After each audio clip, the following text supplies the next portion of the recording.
Salut Néo, quand on est chez un caviste, c'est jamais facile de choisir le bon champagne. Alors j'ai demandé à deux vignerons et un chef de cave leurs conseils pour choisir la bonne bouteille de champagne en fonction de vos goûts, de vos envies et du moment de consommation. Ici vous pourrez trouver de nombreux exemples parmi les 100 références de champagne. Au 19, la boutique du syndicat général des vignerons de la Champagne.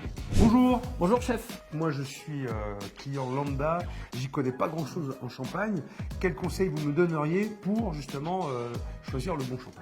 Un conseil tout bête, le champagne qui vous plaît. La Champagne est très riche en terroir et une grande richesse aussi par ses cépages. Et il y a 3 caractères qui ont été mis en place pour vous aider un peu dans votre décision. C'est le champagne vif, fruité ou intense. Ces caractères-là ont été déterminés en fonction des caractéristiques des vins et des terroirs.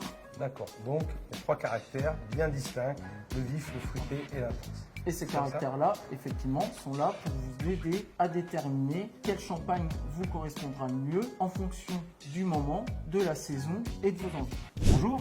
Bonjour chef. Bon, alors j'ai besoin de conseils. J'ai un repas à faire. Quel champagne choisir pour s'accorder avec les plats? Alors tout dépend du plat que vous voulez accorder à votre champagne. Alors si je commence avec une entrée, par exemple, je vais partir sur quelque chose d'un peu marin, un peu iodé, lequel il faudrait prendre? Alors là on serait plutôt sur un champagne vif de caractère, où là vraiment vous avez toute la fraîcheur et l'aspect iodé en bouche.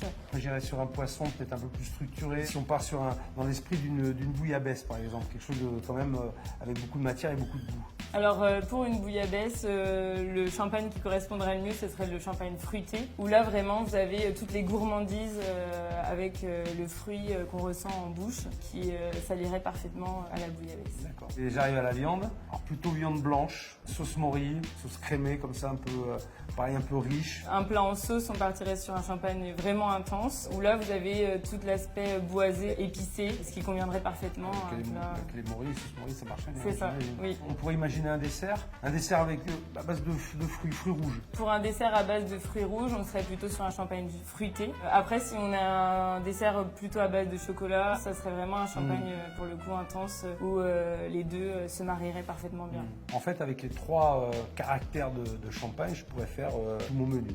Oui, c'est ça. On peut vraiment accorder son champagne de l'entrée au dessert. Ah, c'est intéressant.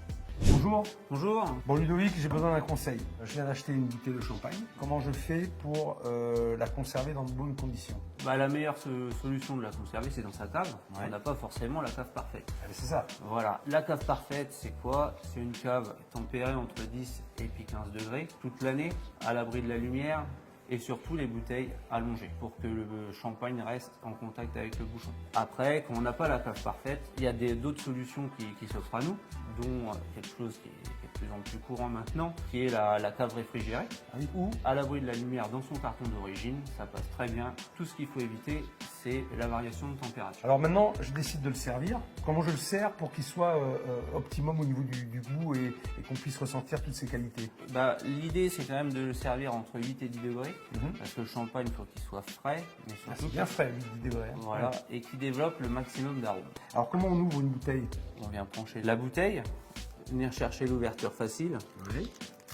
Derrière, nous avons l'œil du muselet, Ouais. que l'on vient donc... Toujours mettre le doigt sur le... Voilà. Parce que ça peut partir. Hein. Tout à fait. Tant que c'est accroché, ça va. Ouais. Une fois décroché, Ouais, effectivement, bien maintenir le bouchon, le muselet ensemble. Ouais. Légèrement incliné, Ouais. on maintient le bouchon et on tourne la bouteille. Et gentiment.